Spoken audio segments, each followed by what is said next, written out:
ಸ್ನೇಹಿತರೆ ನಮಸ್ಕಾರ. ಇವತ್ತು ನಾನು ತುಮಕೂರಿನ ಮೈತ್ರಿ ನ್ಯೂಸ್ ಪತ್ರಿಕಾಲಯಕ್ಕೆ ಬಂದಿದ್ದೇನೆ. ಈ ಪತ್ರಿಕೆಯ ಸಂಪಾದಕರಾದ ವೆಂಕಟಾಚಲ HP.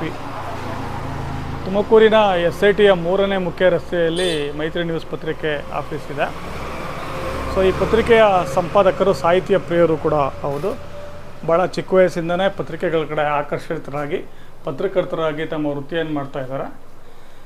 ಸೊ ಇವರಲ್ಲಿ ಒಂದು ಪತ್ರಿಕಾ ಕ್ಷೇತ್ರದಲ್ಲಿ ಸಾಗಿ ಬಂದ ನೋಟ ಅಂತ ಒಂದು ಫೋಟೋಸ್ಗಳು ಹಾಕಿದ್ದಾರೆ. ನೀವು ನೋಡ್ಬೋದು. ಮೈತ್ರಿ ನ್ಯೂಸ್ ಅಂತ ಸಾಹಿತ್ಯ ಸಂಸ್ಕೃತಿ ಈ ಕುರಿತು ಒಂದು ಅಪರೂಪದ ಪಾಕ್ಷಿಕ ಪತ್ರಿಕೆ ಬರ್ತಾಯಿದೆ. ಅದು ವೆಬ್ ಪೋರ್ಟಲ್ ಆಗಿ ಈಗ ಕೂಡ ಬರ್ತಾಯಿದೆ.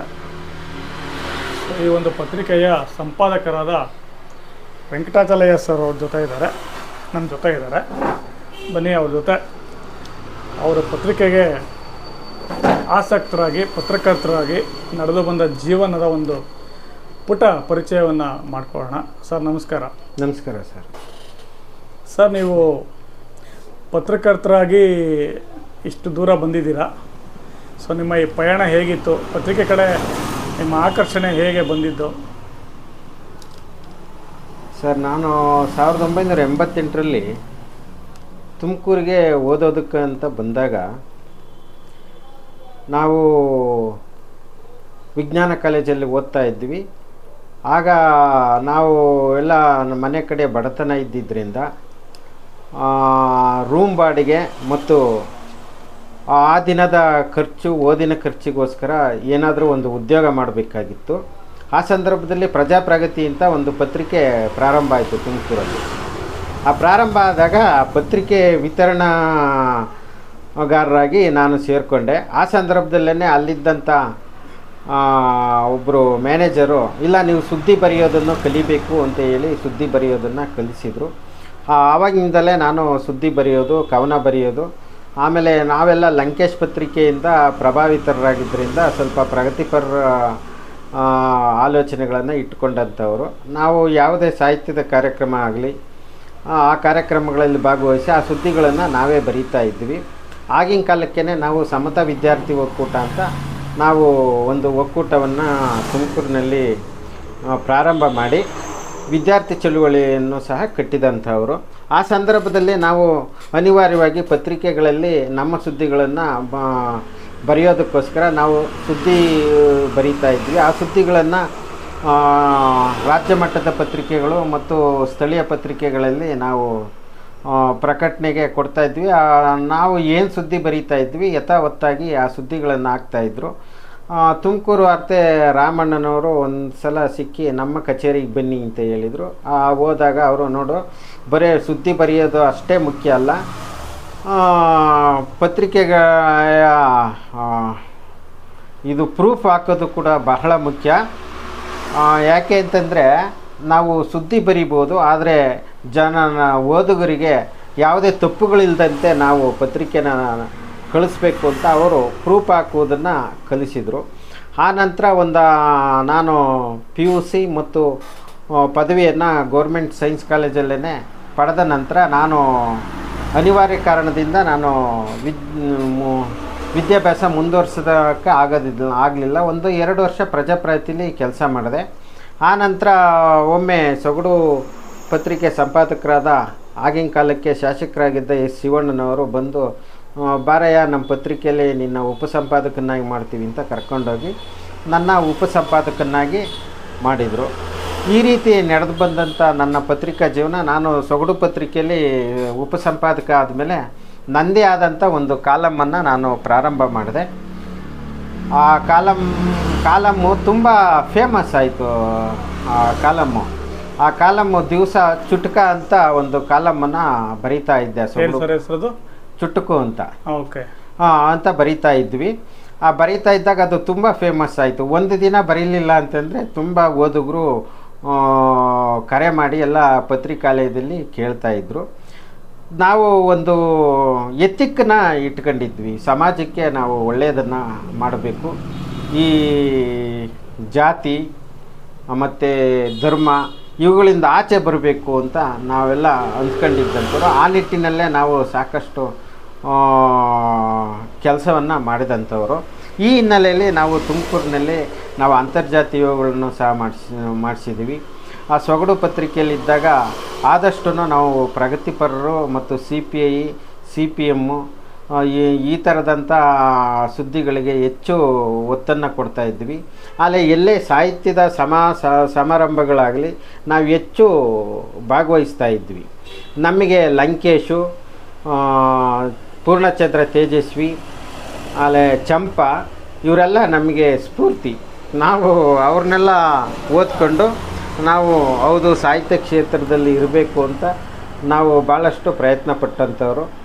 ಆನಂತರ ಸೊಗಡು ಪತ್ರಿಕೆಯಲ್ಲಿ ನಾನು ಸಂಪಾದಕನಾಗಿದ್ದಾಗಲೇ ಮೈಸೂರು ಯೂನಿವರ್ಸಿಟಿಲಿ ನಾನು ಜರ್ನಲಿಸಮನ್ನು ಮಾಡಿದೆ, ನಾನು ಓಪನ್ ಯೂನಿವರ್ಸಿಟಿಲಿ. ಆಮೇಲೆ ಸೊಗಡು ಪತ್ರಿಕೆ ಎಲ್ಲ ಜವಾಬ್ದಾರಿಯನ್ನು ನನಗೆ ವಹಿಸಿದರು ಸೊಗಡು ಶಿವಣ್ಣನವರು. ನಾವು ಆಗಿನ ಕಾಲಕ್ಕೆ ಇಡೀ ತುಮಕೂರು ಜಿಲ್ಲೆಯಲ್ಲಿ ಸೊಗಡು ಪತ್ರಿಕೆನೇ ಹೆಚ್ಚು ಪ್ರಸಾರವುಳ್ಳಂಥ ಮತ್ತು ಉತ್ತಮವಾದ ಸುದ್ದಿಗಳನ್ನು ಕೊಡುವಂಥ ಪತ್ರಿಕೆಯಾಗಿತ್ತು. ಅಂಥ ಪತ್ರಿಕೆಯಲ್ಲಿ ಕೆಲಸವನ್ನು ಒಂದು 15ರಿಂದ 16 ವರ್ಷ ನಾನು ಮಾಡಿದೆ. ಆನಂತರ ಇಲ್ಲ, ನಾನು ಪತ್ರಿಕೋದ್ಯಮದಲ್ಲಿದ್ದರೆ ಸ್ವಲ್ಪ ಆರ್ಥಿಕ ಸಬಲನಾಗೋದಕ್ಕಾಗೋದಿಲ್ಲ ಅಂತ ನಾನೇನು ಮಾಡಿದೆ, ಒಂದು ಹೋಟೆಲನ್ನು ಓಪನ್ ಮಾಡಿದೆ. ಹೋಟೆಲ್ಲು ಹೋಟೆಲ್ ಓಪನ್ ಮಾಡಿದೆ. ಒಂದು 4 ವರ್ಷ ಹೋಟೆಲ್ಲು ನಡೆಸಿದೆ. ಆದರೆ ಹೋಟೆಲ್ ಉದ್ಯಮ ನನಗೆ ಕೈ ಹಿಡಿಲಿಲ್ಲ. 4 ವರ್ಷ. ಆ 4 ವರ್ಷದ ನಂತರ ಮತ್ತೆ ನಾನು ಹೋಟೆಲ್ ಎಲ್ಲಿ ಮಾಡಿದ್ರಿ? ತುಮಕೂರು ಮಂಡಿಪೇಟೆಯಲ್ಲಿ ಮೈತ್ರಿ ಹೋಟೆಲ್ ಅಂತ ಮಾಡಿದ್ದೆ. ಒಂದಷ್ಟು ದಿನ ಚೆನ್ನಾಗಿ ನಡೀತು. ಆಮೇಲೆ ಅಲ್ಲಿ ಮಾರ್ಕೆಟ್ ಇರೋದ್ರಿಂದ ಚೆನ್ನಾಗಿ ನಡೀತಾ ಇತ್ತು. ಆ ಮಾರ್ಕೆಟು ಅಂತರಸ್ನಲ್ಲಿಗೆ ಶಿಫ್ಟ್ ಆಗುತ್ತೆ ಅಂತ ಸಿರಾಗೇಟ್ ಹತ್ರ ಸಿರಾಗೇಟ್ಗೆ ಶಿಫ್ಟ್ ಆಗುತ್ತೆ ಅಂದಮೇಲೆ ನಾವು ಹೋಟ್ಲ್ ನಡೆಸೋದು ಬೇಡ ಅಂತ ನಾವು ತೀರ್ಮಾನ ಮಾಡಿ ಹೋಟ್ಲನ್ನ ಮುಚ್ಚಿ ಅನಂತರ ನನ್ನದೇ ಆದಂಥ ಒಂದು ಪತ್ರಿಕೆಯನ್ನು ಮೈತ್ರಿ ನ್ಯೂಸ್ ಅಂತ ತೆರೆದು 2014ರಲ್ಲಿ ಪುನಃ ಮತ್ತೆ ನಾನು ಪತ್ರಿಕೋದ್ಯಮಕ್ಕೆ ಬಂದೆ. ಆ ಪತ್ರಿಕೋದ್ಯಮ ನನ್ನದೇ ಆದಂಥ ಪತ್ರಿಕೋದ್ಯಮ ಮಾಡಿದಾಗ ಹಲವಾರು ಜನ ನನ್ನ ಗೆಳೆಯರು, ನಾನು ಸೊಗಡು ಪತ್ರಿಕೆಯಲ್ಲಿದ್ದಾಗ ನನ್ನ ಪ್ರಾಮಾಣಿಕತೆ ಮತ್ತು ನಮ್ಮ ಬರಹಗಳನ್ನು ಕಂಡು ನನ್ನ ಪತ್ರಿಕೆಗೆ ತುಂಬ ಪ್ರೋತ್ಸಾಹವನ್ನು ಸಹ ನೀಡಿದರು. ಪತ್ರಿಕೆಯನ್ನು ನಾವು 2018ರವರೆಗೂ ತುಂಬ ಚೆನ್ನಾಗಿ ನಡೆಸ್ಕೊಂಡು ಬಂದ್ವಿ. ಆ ನಂತರ ಸ್ವಲ್ಪ ನಮಗೆ ಪತ್ರಿಕೆಯನ್ನು ನಮ್ಮ ಆಲೋಚನೆಗಳ ಪತ್ರಿಕೆನ ನಡೆಸೋದು ತುಂಬ ಕಷ್ಟ ಅಂತ ಅನ್ನಿಸ್ತು. ಆದ್ರೂ ನಾವು ಪತ್ರಿಕೆ ನಿಲ್ಲಿಸ್ತಲೇ ಹಾಗೆ ನಡೆಸ್ಕೊಂಡು ಬರ್ತಾ ಇರಬೇಕಾದ್ರೆ ಅಲ್ಲೇ ಸಬ್ಸ್ಕ್ರೈಬರ್ಸ್ನ ಆಲ್ಮೋಸ್ಟ್ ಆಲ್ ಒಂದು 10 ಜಿಲ್ಲೆಗಳಲ್ಲಿ ಮಾಡಿದ್ವಿ. ನಾವು 10 ಜಿಲ್ಲೆಯಲ್ಲಿ ಮಾಡಿದ್ವಿ. ಆಮೇಲೆ ಬೇರೆ ಬೇರೆ ಸಾಹಿತಿಗಳು ಬರಗೂರು ರಾಮಚಂದ್ರಪ್ಪನಿಂದ ಹಿಡಿದು ಕಾಳೇಗೌಡರು ಅಂತಾರೆಲ್ಲ, ಆಮೇಲೆ HS ಅನುಪಮ ಆ ಥರದರೆಲ್ಲ ಕೆಲವು ಬಾರಿ ಲೇಖನಗಳನ್ನು ನಮಗೆ ಕಳಿಸೋರು. ನಾವು ಒಮ್ಮೆ ಬರಗೂರು ರಾಮಚಂದ್ರಪ್ಪರ ಸಂಪುಟಗಳನ್ನು ಬಿಡುಗಡೆ ಮಾಡಿದಾಗ ಬರಗೂರು ರಾಮಚಂದ್ರಪ್ಪರ ಸಾಹಿತ್ಯದ ಬಗ್ಗೆನೇ ಒಂದು ವಿಶೇಷಾಂಕನ ಹೊರತಂದಿದ್ವಿ. ಅದಕ್ಕೆ ಬರಗೂರು ರಾಮಚಂದ್ರಪ್ಪರು ತುಂಬ ಸಂತೋಷಪಟ್ಟಿದ್ದರು. ಆನಂತರ 2020ರಲ್ಲಿ ಕೊರೋನಾ ಬಂದ ನಂತರ ನಮ್ಮ ಪತ್ರಿಕೆ ಪ್ರಿಂಟ್ ಮಾಡಿಸೋದು ಅಥವಾ ಸುದ್ದಿಗಳನ್ನು ಮತ್ತು ಲೇಖನಗಳನ್ನು ಸಂಗ್ರಹ ಮಾಡೋದು ತುಂಬ ಕಷ್ಟ ಆಯಿತು. ಆಮೇಲೆ ಪತ್ರಿಕೆಯನ್ನು ಜನಗಳಿಗೆ ತಲುಪಿಸೋದು ಸಹ ತುಂಬ ಕಷ್ಟವಾದ ಮೇಲೆ ನಾವು ನನಗೆ ಪತ್ರಿಕಾ ಕ್ಷೇತ್ರ ಬಿಟ್ಟರೆ ಬೇರೆ ಕ್ಷೇತ್ರ ಪರಿಚಯ ಇಲ್ಲದಲೇ ಇರೋದ್ರಿಂದ ಏನು ಮಾಡ್ಬೋದು ಅಂತ ಹೊಸದಾಗಿ ಆಲೋಚನೆಗಳನ್ನು ಮಾಡ್ತಾ ಇರಬೇಕಾದ್ರೆ ನನ್ನ ಒಬ್ಬ ಗೆಳೆಯರು, ಇಲ್ಲ ನೀವು ನಿಮ್ಮ ಲೇಖನಗಳು ಮತ್ತು ನಿಮ್ಮ ಸುದ್ದಿಗಳು ತುಂಬ ಚೆನ್ನಾಗಿರ್ತವೆ, ಆದ್ದರಿಂದ ನೀವು ವೆಬ್ ಪೋರ್ಟಲ್ ಮಾಡೋದು ಭಾಳ ಒಳ್ಳೆಯದು ಅಂತ ಹೇಳಿದರು. ಆನಂತರ ನಾನು 2022ರಲ್ಲಿ ಮೈತ್ರಿ ನ್ಯೂಸ್ ವೆಬ್ ಪೋರ್ಟಲನ್ನು ಪ್ರಾರಂಭ ಮಾಡಿದೆ. ಈಗ ವೆಬ್ ಪೋರ್ಟಲ್ಲು ಓಡ್ತಾ ಇದೆ. ಹಾಗಾಗಿ ನಮ್ಮ ಪ್ರಿಂಟೆಡ್ ಪತ್ರಿಕೆಯನ್ನು ಸಹ ಮಾಡ್ತಾಯಿದ್ದೀವಿ. ಪತ್ರಿಕೋದ್ಯಮ ಒಂದು ಸಾಮಾಜಿಕ ಕಳಕಳಿಯನ್ನು ಇಟ್ಟುಕೊಂಡು ಮಾಡಬೇಕೇ ವಿನಃ ಆ ಉದ್ಯಮವನ್ನಾಗಿ ಅದನ್ನು ತಗೋಬಾರ್ದು. ಏಕೆಂದರೆ ನಾವು ಸಮಾಜಕ್ಕೋಸ್ಕರ ಬರಿಬೇಕು, ಸಮಾಜ ಬದಲಾವಣೆ ಆಗಬೇಕು, ಸಮಾಜದಲ್ಲಿ ಇರತಕ್ಕಂಥ ಓರೆಕೋರುಗಳನ್ನು ತಿದ್ದಬೇಕು ಅನ್ನೋ ಮನೋಭಾವ ಇಟ್ಕೊಂಡಂಥವ್ರು. ಆ ನಿಟ್ಟಿನಲ್ಲಿ ಸಾಕಷ್ಟು ಕೆಲಸಗಳನ್ನು ಮಾಡಿದ್ದೀವಿ. ನಾವು ಅಂತರ್ಜಾತಿ ವಿವಾಹಗಳನ್ನು ಮಾಡಿಸಿದ್ವಿ ಅಂತ ಹೇಳಿದ್ವಿ. ಸಾಕಷ್ಟು ಅಂತರ್ಜಾತಿ ವಿವಾಹಗಳನ್ನು ಮಾಡಿಸಿದ್ರಿಂದ ಇವತ್ತು ಅವರೆಲ್ಲ ಒಂದು ಉತ್ತಮವಾದ ಒಂದು ಸಮಾಜವನ್ನು ಕಟ್ಟಿದ್ದಾರೆ. ಆಮೇಲೆ ಅವ್ರದ್ದೇ ಆದಂಥ ಒಂದು ಮಾನವ ಮಂಟಪ ಅಂತ ಒಂದು ಸೊಸೈಟಿಯನ್ನು ಕಟ್ಕೊಂಡಿದ್ದಾರೆ ಅಂತರ್ಜಾತಿ ಆಗಿರೋ ಅಂಥವ್ರು. ಆಮೇಲೆ ಇದೆಲ್ಲದರ ನಡುವೆ ನಾವು ರಾಜಕೀಯ ವಿಶ್ಲೇಷಣೆಗಳನ್ನು ನಾನು ತುಂಬ ಅಥೆಂಟಿಕೇಟೆಡ್ಡಾಗಿ ಮಾಡ್ತಾಯಿದ್ದೆ. ಈಗ ಯಾವುದೇ ಚುನಾವಣೆ ಇರ್ಬೋದು ಅಥವಾ ಯಾವುದೇ ಒಂದು ರಾಜಕೀಯ ಅಲ್ಲೋಲ ಕಲ್ಲೋಲಗಳಾದಾಗ ನಾನು ಅವುಗಳನ್ನು ಸಮರ್ಪಕವಾಗಿ ವಿಮರ್ಶಾತ್ಮಕವಾಗಿ ಬರಿತಾ ಇದ್ದಿದ್ದರಿಂದ ನನಗೆ ರಾಜ್ಯ ಮಟ್ಟದ ಮತ್ತು ರಾಷ್ಟ್ರ ಮಟ್ಟದ ಪತ್ರಕರ್ತರು ಸಹ ಇವತ್ತು ನನ್ನ ಗೆಳೆಯರಾಗಿದ್ದಾರೆ. ಅಲ್ಲೇ ಪತ್ರಿಕೋದ್ಯಮ ಅನ್ನೋದು ಒಂದು ಏನಪ್ಪ ಅಂತಂದರೆ ಒಂದು ಚಲನಶೀಲವಾಗಿರೋ ಅಂಥದ್ದು. ಈಗ ಜಾಲತಾಣಗಳು ಬಂದ ಮೇಲೆ ಫೇಸ್ಬುಕ್ಕು, ಆಮೇಲೆ ವಾಟ್ಸಪ್ಪು ಮತ್ತು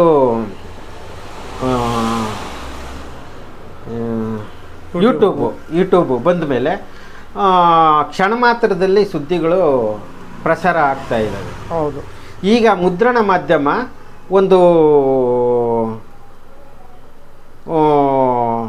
ಏನು ಆ ಕ್ಷಣಕ್ಕೆ ದೊರೀತಾ ಇಲ್ಲ, ಒಂದು ದಿನ ಕಾಯಬೇಕು. ಈಗ ಈ ಕ್ಷಣದಲ್ಲಿ ಸುದ್ದಿ ಆದರೆ ಅದು ನಮಗೆ ಮುದ್ರಣವಾಗಿ ಬರೋದಕ್ಕೆ ಒಂದು ಅಟ್ಲೀಸ್ಟು 12 ಗಂಟೆ ಕಾಲವಾದರೂ ನಾವು ಕಾಯಬೇಕು.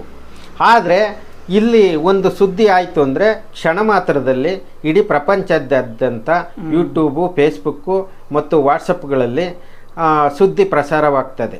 ಈಗೇನಾಗಿದೆ, ಮುದ್ರಣ ಮಾಧ್ಯಮಕ್ಕಿಂತ ಜಾಲತಾಣಗಳ ಸುದ್ದಿಗಳೇ ಹೆಚ್ಚು ಪ್ರಸಾರ ಆಗ್ತಾ ಇರೋದ್ರಿಂದ ಜನಗಳು ಹೆಚ್ಚು ಜಾಲತಾಣದ ಸುದ್ದಿಗಳನ್ನೇ ನೋಡ್ತಾ ಇರೋದ್ರಿಂದ ಮುದ್ರಣ ಮಾಧ್ಯಮಕ್ಕೆ ಅಷ್ಟಾಗಿ ಜನ ಒಲವನ್ನು ತೋರಿಸ್ತಾ ಇಲ್ಲ.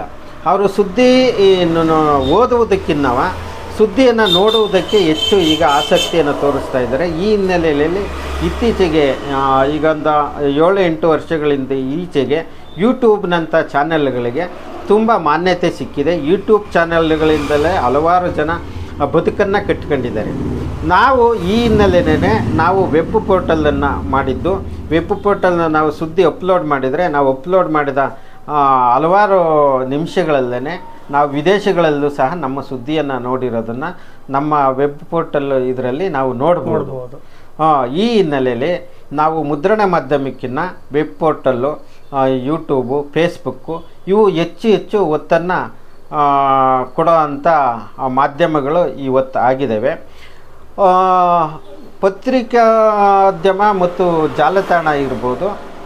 ಪತ್ರಿಕೆಗಳು ನಿಂತೇ ಹೋಗ್ತವೆ, ಜಾಲತಾಣಗಳು ಬಂದ ಮೇಲೆ ಅಂತ ಹೇಳ್ತಾರೆ, ಅಲ್ಲೇ ಟಿ ವಿ ಮಾಧ್ಯಮಗಳು ಬಂದ ಮೇಲೆ ಅಂತ ಹೇಳ್ತಾರೆ.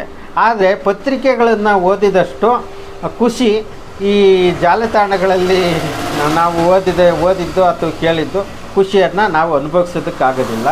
ಈ ಸಾಹಿತ್ಯ ಇರ್ಬೋದು ಅಥವಾ ರಾಜಕೀಯ ವಿಶ್ಲೇಷಣೆಗಳಿರ್ಬೋದು ಮುದ್ರಣ ಮಾಧ್ಯಮದಲ್ಲೇ ಇವು ತುಂಬ ಚೆನ್ನಾಗಿರ್ತವೆ. ಆದರೆ ಯೂಟ್ಯೂಬ್ ಬಂದ ನಂತರ ವಿಶ್ಲೇಷಣೆಗಳನ್ನು ಬೇರೆ ತರಹ ವಿಶ್ಲೇಷಣೆಗಳು ಬರ್ತಾ ಇದ್ದಾವೆ. ಅದು ಕೆಲವು ಟೈಮ್ ನೆಗೆಟಿವ್ ಇರ್ತದೆ, ಕೆಲವು ಟೈಮ್ ಪಾಸಿಟಿವ್ ಇರ್ತದೆ. ಈ ಪಾಸಿಟಿವ್ನೆಸ್ ಇದ್ದಾಗ ತುಂಬ ಜನರನ್ನ ಮುಟ್ತದೆ. ಅಲ್ಲೇ ಕೆಲವು ಟೈಮ್ ನೆಗೆಟಿವ್ನೆಸ್ಸೂ ಸಹ ತುಂಬ ಜನರನ್ನ ಮುಟ್ಟೋ ಅಂಥ ಇದಿದೆ. ಈಗ ಅಮೇರಿಕದಲ್ಲಿ ಯಾವುದೋ ಒಂದು ಚುನಾವಣೆ ನಡೀತದೆ ಅಂತಂದರೆ ಆ ಕ್ಷಣದಲ್ಲೇ ನಾವು ಇಲ್ಲಿ ನೋಡ್ಬೋದು, ಇಲ್ಲಿನ ಚುನಾವಣೆನ ಅಮೇರಿಕದಲ್ಲಿ ನೋಡ್ಬೋದು. ಈ ತರಹ ಮಾಧ್ಯಮಗಳು ಈಗ ಸೃಷ್ಟಿಯಾಗಿದೆ. ನನಗೆ ಅನ್ನಿಸ್ದಾಗೆ ಭಾರತದಲ್ಲಿ ಮಾತ್ರ ಇನ್ನೂ ಪತ್ರಿಕೆಗಳನ್ನು ಕೊಂಡು ಓದುವಂತಹ ಪದ್ಧತಿ ಇರೋದು. ವಿದೇಶಗಳಲ್ಲೆಲ್ಲ ಏನು ಮಾಡ್ತಾ ಇದ್ದಾರೆ ಅಂತಂದರೆ ಜಾಹೀರಾತಿಗೋಸ್ಕರ ಪತ್ರಿಕೆಗಳನ್ನು ನಡೆಸ್ತಾ ಇದ್ದಾರೆ. ಆ ಪತ್ರಿಕೆಗಳಲ್ಲಿ ಸುದ್ದಿ ಮತ್ತು ಜಾಹೀರಾತು ಇರುತ್ತದೆ. ಹಾಲಿನ ಕೇಂದ್ರ ಮತ್ತು ಅಂಗಡಿಗಳಲ್ಲಿ ಅದನ್ನು ಇಟ್ಟಿರ್ತಾರೆ.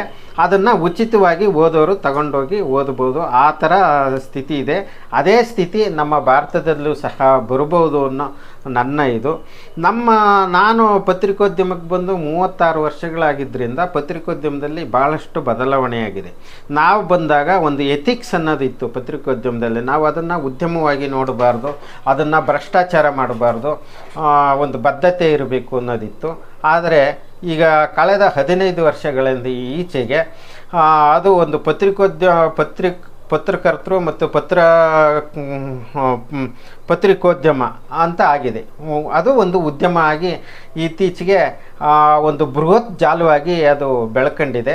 ಈ ಉದ್ಯಮ ಆಗಿರೋದ್ರಿಂದ ಏನಾಗಿದೆ ಅಂತಂದರೆ, ನಾವು ಜನಸಾಮಾನ್ಯರ ಸುದ್ದಿಗಳು ಅನ್ನೋದನ್ನು ಆದಷ್ಟು ಕಡಿಮೆ ಮಾಡಿ ಉದ್ಯಮಗಳ ಸುದ್ದಿಗಳನ್ನು ನಾವು ಇವತ್ತು ತುಂಬ್ತಾ ಇದ್ದೀವಿ. ಉದ್ಯಮಗಳು ಒಂದು ಜಾಹೀರಾತು ಕೊಡ್ಬೋದು, ಅಥವಾ ಅದೇ ಸುದ್ದಿನೇ ಜಾಹೀರಾತು ಥರ ಅವ್ರು ಕೊಡ್ಬೋದು.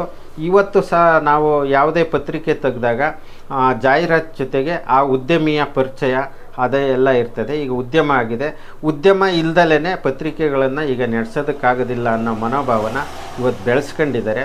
ಅಲ್ಲೇ ಪತ್ರಿಕೆಗಳಿಗೆ ಇವತ್ತು ಸಾಕಷ್ಟು ಪ್ರೋತ್ಸಾಹ ಸಿಗ್ತಾ ಇಲ್ಲ. ಈಗ ಯಾವುದೇ ಹಳ್ಳಿಗಳಿಗೆ ಹೋದರೆ ಹಳ್ಳಿಗಳಲ್ಲಿ ಈಗ ಪತ್ರಿಕೆಗಳು ಯಾರೂ ತರಿಸ್ತಾ ಇಲ್ಲ ಅನ್ನೋ ಮನೋಭಾವ ಬಂದಿದೆ.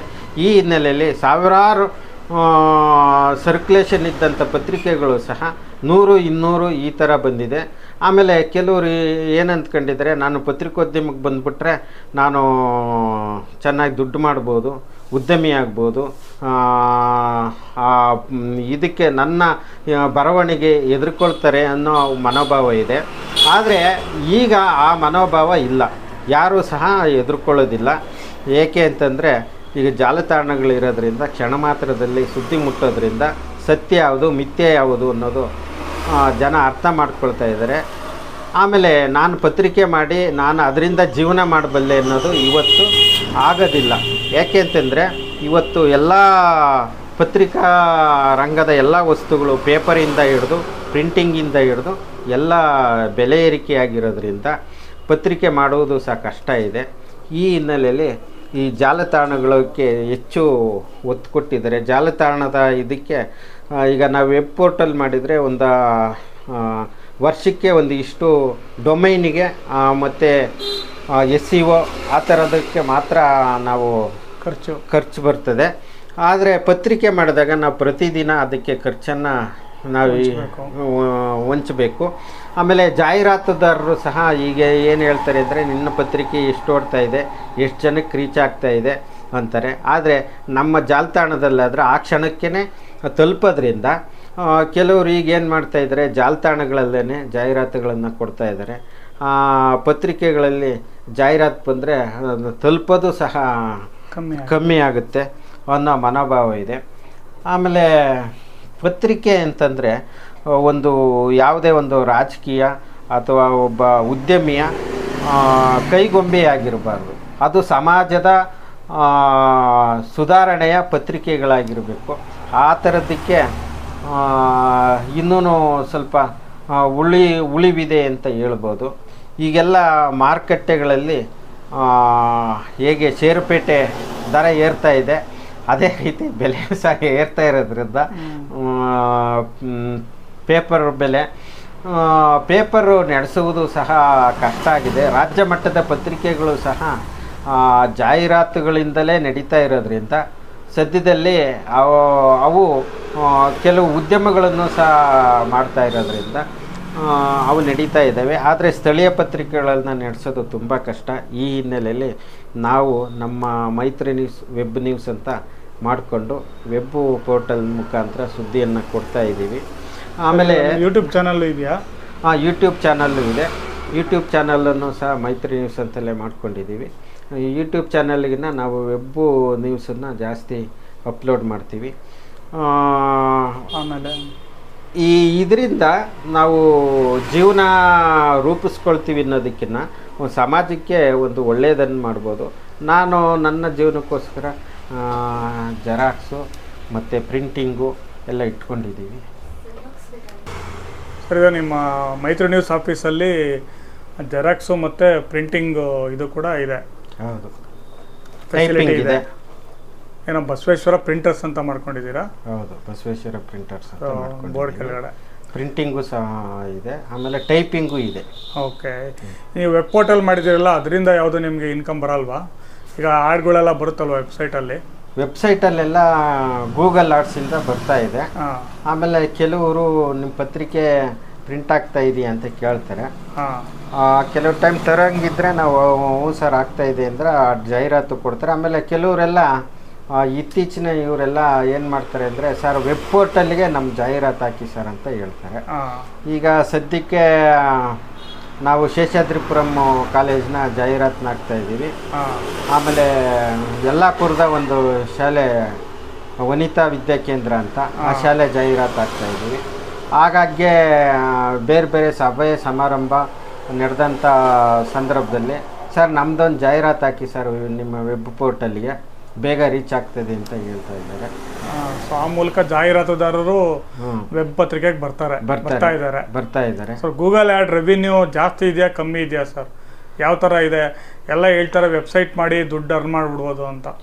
ನಿಮ್ಮ ಎಕ್ಸ್ಪೀರಿಯನ್ಸು ಸರ್? ಈಗ ನಮ್ಮ ಎಕ್ಸ್ಪೀರಿಯನ್ಸ್ ಅಂತಂದರೆ ವೆಬ್ ಪೋರ್ಟಲ್ ಮಾಡಿದ್ಮೇಲೆ ಕಂಟಿನ್ಯೂಸ್ ಆಗಿ ಸುದ್ದಿಗಳನ್ನು ಫ್ಲೋ ಮಾಡ್ತಾ ಇರಬೇಕು. ಓಕೆ, ನಾವು ಕಂಟಿನ್ಯೂಸ್ ಆಗಿ ಸುದ್ದಿಗಳನ್ನು ಫ್ಲೋ ಮಾಡೋದು ಸ್ವಲ್ಪ ಕಡಿಮೆ. ದಿನದಲ್ಲೇ 3-4 ಇಂದ 5 ಸುದ್ದಿಗಳನ್ನು ಮಾತ್ರ ನಾವು ಹಾಕ್ತಾ ಇರೋದ್ರಿಂದ ದಿನದಲ್ಲಿ 0.234 ಆದಾಯ ಕೂಡ ಕಮ್ಮಿ ಇರುತ್ತೆ. ಆದಾಯ ಲೆಕ್ಕದಲ್ಲಿ ಬಂದರೂ ಕೂಡ ಕಮ್ಮಿ ಬರುತ್ತೆ. ನಾವು ಕಂಟಿನ್ಯೂಸ್ ಆಗಿ ದಿನಕ್ಕೆ 20ರಿಂದ 30 ನ್ಯೂಸ್ಗಳನ್ನು ಸುದ್ದಿಗಳನ್ನು ಅಪ್ಲೋಡ್ ಮಾಡಿದಾಗ ಆದಾಯ ಕೂಡ ಹೆಚ್ಚಿಗೆ ಆಗುತ್ತೆ. ಮುಂದಿನ ದಿನಗಳಲ್ಲಿ ಜಾಸ್ತಿ ಆಗ್ಬೋದು. ಆಮೇಲೆ ವ್ಯೂವರ್ಸು ಮತ್ತು ರೀಡರ್ಸು ಕೂಡ ಜಾಸ್ತಿ ಆಗಬೇಕು. ಸರ್, ನೀವು ಚಿಕ್ಕ ವಯಸ್ಸಲ್ಲೇ ಕುವೆಂಪು ಅವ್ರನ್ನ ಭೇಟಿ ಮಾಡಿದ್ರಿ. ಅವ್ರು ಭೇಟಿ ಆಗಿದ್ದ ಕ್ಷಣಗಳ ಬಗ್ಗೆ ಸರ್? 1988ರಲ್ಲಿ ನಾನು ಸೈನ್ಸ್ ಕಾಲೇಜಲ್ಲಿ ಓದ್ತಾ ಇದ್ದೆ. ಕುವೆಂಪುದು ಒಂದು ಕವನ ಇತ್ತು ಫಸ್ಟ್ PUCಲಿ. ಆ ಕವನನ ನಮ್ಮ ಟೀಚರು ತುಂಬ ಚೆನ್ನಾಗಿ ಮಾಡಿದರು. ನಾನು ಕುವೆಂಪು ನೋಡಲೇಬೇಕು ಅಂತ ನಾನು ಮೈಸೂರಿಗೆ ಹೋದೆ. ಮೈಸೂರಿಗೆ ಹೋಗಿ ಇದು ಉದಯ ರವಿ ಮನೆಗೆ ಹೋದಾಗ ಕುವೆಂಪು ಅವರು ಒಬ್ಬರೇ ಕೂತಾಗ ಅವ್ರ ಮಗಳು ತಾರಿಣಿ ಗೇಟ್ ಹತ್ರ ಬಂದು ಏನಪ್ಪ ಅಂತ ಕೇಳಿದ್ರು. ನಾನು ಕುವೆಂಪು ಅವ್ರನ್ನ ಕಾಣಬೇಕು ಅಂತ ಹೋದಾಗ ಹೌದಾ ಬನ್ನಿ ಅಂತ ಕರ್ಕೊಂಡು ಹೋದಾಗ ಅಲ್ಲಿ ಕುವೆಂಪು ಅವರು ಕೂರಿಸಿ ತಲೆ ಎಲ್ಲ ಸವರಿ ಆಮೇಲೆ ಯಾವ ಊರು ಏನು ಎತ್ತ ಅಂತೆಲ್ಲ ಕೇಳಿದ್ಮೇಲೆ ಅವರು ವಿಶ್ವಮಾನವ ಗೀತೆ ಓ ನನ್ನ ಚೇತನ ಇದನ್ನು ಕೊಟ್ಬಿಟ್ಟು ಅವ್ರಿಗೆ ಹೇಳ್ಕೊಟ್ರು. ಅಷ್ಟೊತ್ತಿಗೆ ಜನ ಎಲ್ಲ ಬಂದರು. ಆ ಜನ ಎಲ್ಲ ಬಂದು ಕೂತ್ಕೊಂಡ್ರು. ಆಮೇಲೆ ಆವಾಗ ಒಂದು ಫೋಟೋನೂ ಹೊಡೆದ್ರು. ಅಲ್ಲಿ ಇದ್ದಂಥ ಇವರು ಫೋಟೋ ಹೊಡೆದು ಎಲ್ಲ ಇದು ಮಾಡಿದರು. ಆ ನಂತರ ನಾವು ಸಮತಾ ಬಳಗ ಅಂತ ಮಾಡ್ಕೊಂಡಿದ್ವಿ. ಆ ನಂತರನೂ ನಾವು ಸಮತಾ ಬಳಗದ ಜೊತೆ ಒಂದು 15ರಿಂದ 20 ಜನನೂ ಹೋಗಿ ಕುವೆಂಪು ಅವ್ರನ್ನ ಭೇಟಿಯಾದ್ವಿ. ತುಂಬ ಚೆನ್ನಾಗಿ ಮಾತಾಡಿದರು. ಆವಾಗಿಂದಲೇ ನಮಗೆ ಸಾಹಿತ್ಯದ ಒಲವು ನಮ್ಮಲ್ಲಿ ಬಂತು. ಆಗಿನ ಕಾಲಕ್ಕೇ ನಾನು ಕವನ ಎಲ್ಲ ರಚನೆ ಮಾಡ್ತಾಯಿದ್ದೆ.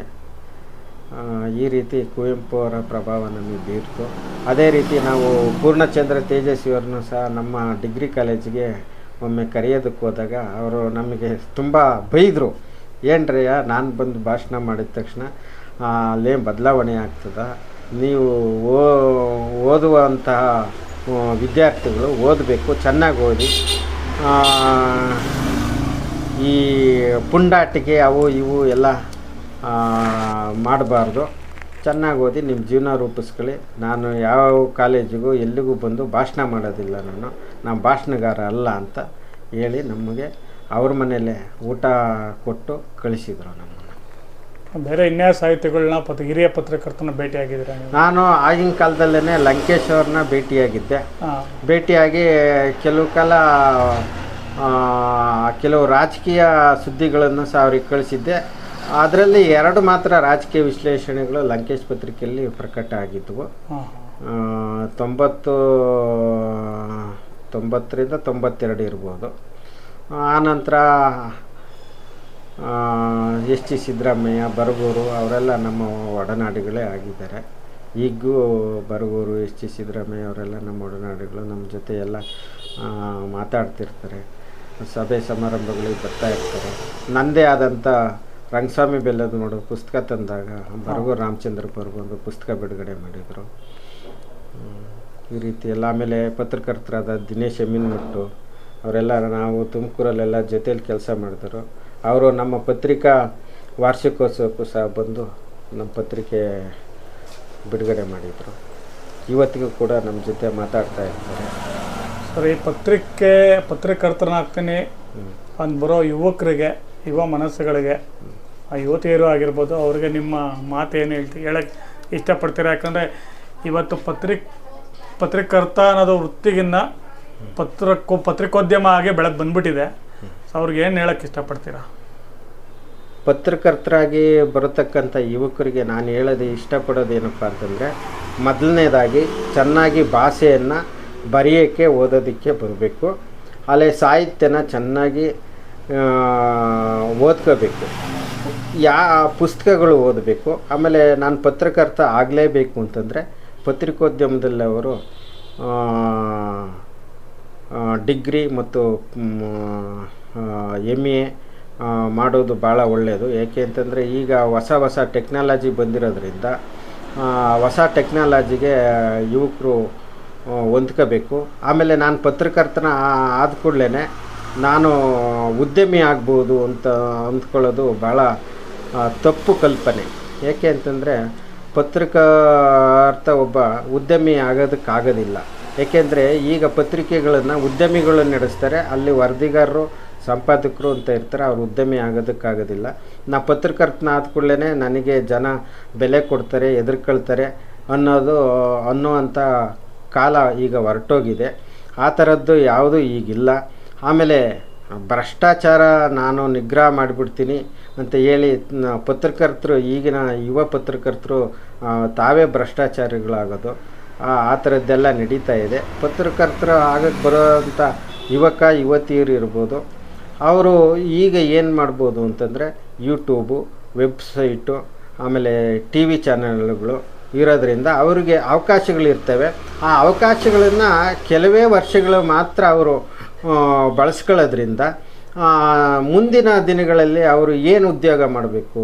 ಪತ್ರಿಕೋದ್ಯಮ ಈಗ TV ಮಾಧ್ಯಮದಿಂದ ಹೊರ ಬಂದ ಮೇಲೆ ಆತ ಏನು ಮಾಡಬೇಕು ಅನ್ನೋದು ಸಹ ಅವರಲ್ಲಿ ಇರ್ತದೆ. ಆಗ ಬಂದು ಅವರು ಯೂಟ್ಯೂಬ್ ಮಾಡೋದು ಅಥವಾ ವೆಬ್ಸೈಟ್ ಮಾಡೋದು ಏನೋ ಒಂದು ಮಾಡ್ತಾರೆ.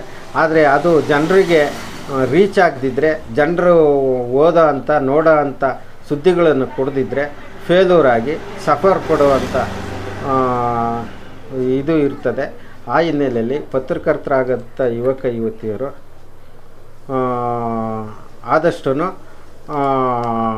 ತುಂಬ ಆಲೋಚನೆ ಮಾಡೋ ಅಂಥದ್ದು ಒಳ್ಳೆಯದು.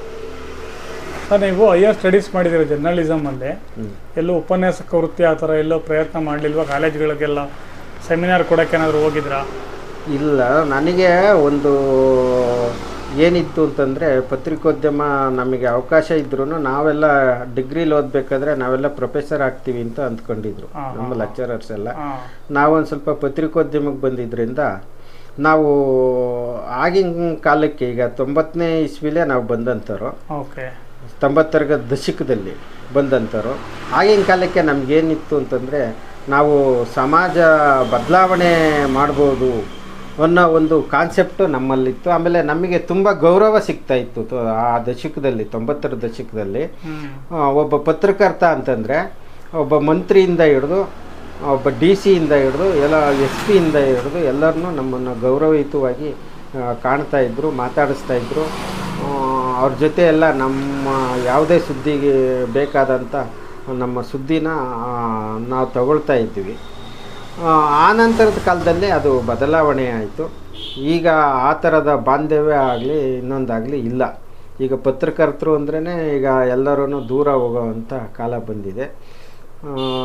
ಈ ಹಿನ್ನೆಲೆಯಲ್ಲಿ ಪತ್ರಕರ್ತ ಆಗೋದನ್ನು ಸಹ ಇವತ್ತು ತುಂಬ ಕ್ಲಿಷ್ಟಕರವಾದಂಥ ಕಾಲ ಅಂತ ನಾವು ಹೇಳ್ಬೋದು. ಈಗ ನೀವು ಪತ್ರಿಕೆಯಲ್ಲಿ ಕೆಲಸ ಮಾಡಿದಾಗ ಇದುವರೆಗೂ ನಿಮ್ಮ ಅನುಭವದಲ್ಲಿ ಒಳ್ಳೆಯ ಸುದ್ದಿ ಬರೆದಿದೆ ಶಬ್ಬಾಷ್ ಅಂತ ಅಂದರೆ ನಿಮಗೆ ಫಸ್ಟ್ ನೆನಪಿಗೆ ಬರೋ ವ್ಯಕ್ತಿ ಅಥವಾ ಸುದ್ದಿ ಯಾವುದು? ನಾವು YK ರಾಮಯ್ಯನ ಬಗ್ಗೆ ಬರೆದಂತಹ ಸುದ್ದಿ, ಹೇಮಾವತಿ ಬಗ್ಗೆ ಬರೆದಂಥ ಒಂದು ಸುದ್ದಿ ನನಗೆ ತುಂಬ ಒಳ್ಳೆಯ ಸುದ್ದಿ ಅಂತ ಎಲ್ಲರೂ ಹೇಳಿದರು. ಆ ಸುದ್ದಿಗೆ ನನಗೆ ಪ್ರಶಸ್ತಿಯೂ ಸಹ ಬಂತು ನಮ್ಮ ಪತ್ರಿಕಾರ್ತರ ಸಂಘದಿಂದ. ಆಮೇಲೆ ಹೇಮಾವತಿಗಾಗಿ ಹೋರಾಟ ನಡೆಸ್ತಿದ್ದಂಥ ಕಾಲದಲ್ಲಿ ನಾವೆಲ್ಲ YK ರಾಮಯ್ಯನ ಜೊತೆ ಇದ್ದು ಹೇಮಾವತಿ ಹೋರಾಟದ ಜೊತೆನೇ ನಾವು ಸುದ್ದಿ ಮಾಡ್ತಾ ಬಂದಂಥವರು. ಅದಕ್ಕೆ ನಾನು ತುಂಬ ಆಳವಾಗಿ ಆ ಸುದ್ದಿಯನ್ನು ಮಾಡಿದ್ದೆ. ಆ ಸುದ್ದಿ ತುಂಬ ಚಲನೆ ಉಂಟಾಯಿತು. ಆ ಸಂದರ್ಭದಲ್ಲಿ ಚುನಾವಣೆ ಇತ್ತು. ಆ ಚುನಾವಣೆ ಇದ್ದಿದ್ದರಿಂದ ನಮ್ಮ ಪತ್ರಿಕೆನ ಹಲವಾರು ಚಿಕ್ಕನಾಕ್ನಹಳ್ಳಿ, ತುರುವೇಕೆರೆ, ತಿಪ್ಟೂರು ಅಲ್ಲೆಲ್ಲ ಜೆರಾಕ್ಸ್ ಮಾಡಿ ಹಂಚಿದ್ರು. ನಿಮ್ಮ ಪತ್ರಿಕೆನ ಯಾವ ಪತ್ರಿಕೆಯಲ್ಲಿ ಬಂದಿತ್ತು? ಮೈತ್ರಿ ನ್ಯೂಸ್ ಮೈತ್ರಿ ನ್ಯೂಸಲ್ಲೇ ಬಂದಿತ್ತು ಅಂತ ಎಲ್ಲ ನನಗೆ ಫೋನ್ ಮಾಡಿ ಎಲ್ಲ ಹೇಳಿದರು. ಅದು ಸ್ವಲ್ಪ ಚುನಾವಣೆ ಕಾಲ ಆಗಿದ್ದರಿಂದ ಚುನಾವಣೆ ಮೇಲೂ ಪ್ರಭಾವ ಬೀರ್ತು ಅಂತ ಕೆಲವರೆಲ್ಲ ಹೇಳಿದರು. ಓಕೆ. ಸೊ ಇದು ಬಿಟ್ಟು ಬೇರೆ ಪ್ರಶಸ್ತಿಗಳು ಬಂದಿದೆಯಾ ನಿಮ್ಮ ಕೆಲಸಕ್ಕೆ? ನನಗೆ ಈ 2024ರಲ್ಲಿ ಜಿಲ್ಲಾ ಕನ್ನಡ ರಾಜ್ಯೋತ್ಸವ ಪ್ರಶಸ್ತಿ ಬಂದಿದೆ. ನೀವು ರಾಜ್ಯ ಮಟ್ಟದ ಪತ್ರಿಕೆಗಳಿಗೆ ತುಮಕೂರು ಬಿಟ್ಟು ಹೋಗಲೇ ಇಲ್ವಾ? ನಾವು ಹೋಗಲೇ ಇಲ್ಲ ಸರ್. ವಿಜಯ ಕರ್ನಾಟಕದಲ್ಲಿ ತುಮಕೂರಲ್ಲೇ ಹೌದು ಇದ್ಬಿಟ್ರೆ ಮತ್ತೆ ಇನ್ನೇನಾದರೂ ನೆನಪು ಸರ್ ಪತ್ರಕರ್ತರಾಗಿ ನಮಗೆ ತುಂಬ ಕಾಡೋದು ಅಂತಂದರೆ ವಿಜಯವಾಣಿ ಗುಂಡೂರಾಯರು.